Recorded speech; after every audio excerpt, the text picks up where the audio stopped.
Sisters asked a question that there was an article that came in Times of India, Hazrat Aisha, may Allah be pleased with her. Her age was 19 and not 9 when she got married. Can I throw some light on that? If you read the hadith in Bukhari which says that Hazrat Aisha, may Allah be pleased with her, she was married to the Prophet at the age of 6 and the marriage was consummated at the age of 9. Now there are many so-called modern scholars who feel that it's not possible, that is the reason they try and justify. And they say that actually the statement is 19 because in Arabic we add an ashra. So this is ashra, the 10 is missing. We said 10, 9 for 19.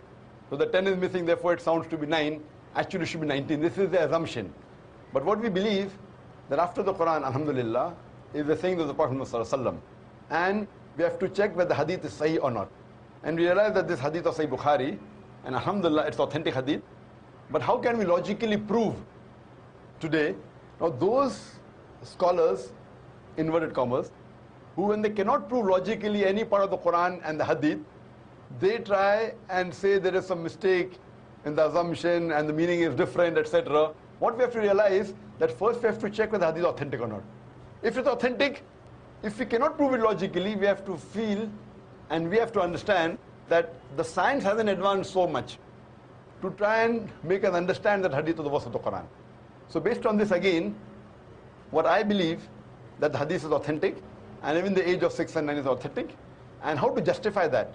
When I was in the medical college, I passed in 1991, and in the 80s we were taught in the medical college that a lady, she reaches puberty and adulthood, maturity, at the age of approximately, in India it is about 13 to 14, 15, in America it's about 12 to 13, and the age factor of the puberty keeps on changing depending upon the atmosphere, depending upon the surrounding, depending upon the diet, depending upon the climate.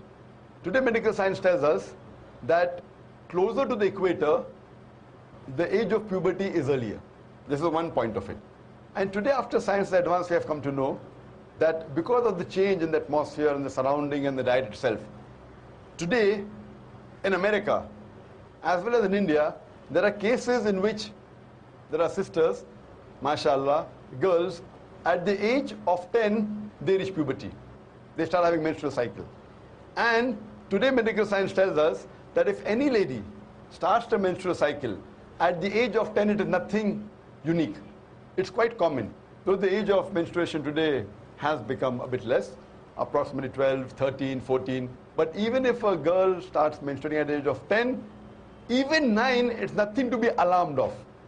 If the age of menstruation is below the age of 9, then there is a concern. So based on this scientific fact that we have come to know today, according to the Islamic Sharia, moment a lady reaches puberty and a gent reaches puberty, they can marry. Every country has its own law. For example, the law of India is that when a girl reaches the age of 18, they can marry. The law in USA is at the age of 16. The law in Indonesia is 19. So for example, if a couple get married in America who are of the age of 16, so in America it's legal, but in India it's illegal. Now why has India chosen 18 and America chosen 16, we don't know. And there is a state in America called Texas, where coming down generations that it's common to marry early. So therefore in Texas state alone, even if the girl or the boy, they are of the age of 14, they can marry, it's legal. So there's a separate law for Texas because that's the society. So at the age of 14, if a girl or boy living in Texas marries, it's legal. What's illegal in India is legal in America. What is legal in India is illegal in Indonesia or Malaysia. So what we realize that everyone has his own criteria. As far as the Islamic criteria is concerned, I told you that once a girl or a boy reach the age of puberty, when they get matured, they can marry. So based on this, alhamdulillah, what we realize, Hazrat Aisha, may Allah be pleased with her, she was unique. And when we read the life history of Hazrat Aisha, may Allah be pleased with her, she was very intelligent, she was very matured, and alhamdulillah, mashallah, because of that, we know that many ahadith are narrated by the wife of the Prophet ﷺ. There are some people who say that fine, she could have waited for another 10 years and then got married. Some of the Orientalists, some of the so-called modern Muslim scholars. If she had waited for another 10 years, we know that after the Prophet married her, the Prophet hardly lived for 10 years. So if she was married after that, she wouldn't be able to narrate the hadith that we know. So because she was intelligent, she was matured enough, alhamdulillah, I feel medically and scientifically and Islamically, a marriage consummated at the age of 9, once a lady is matured, it's perfectly fine, alhamdulillah. Hope that answers the question, sister.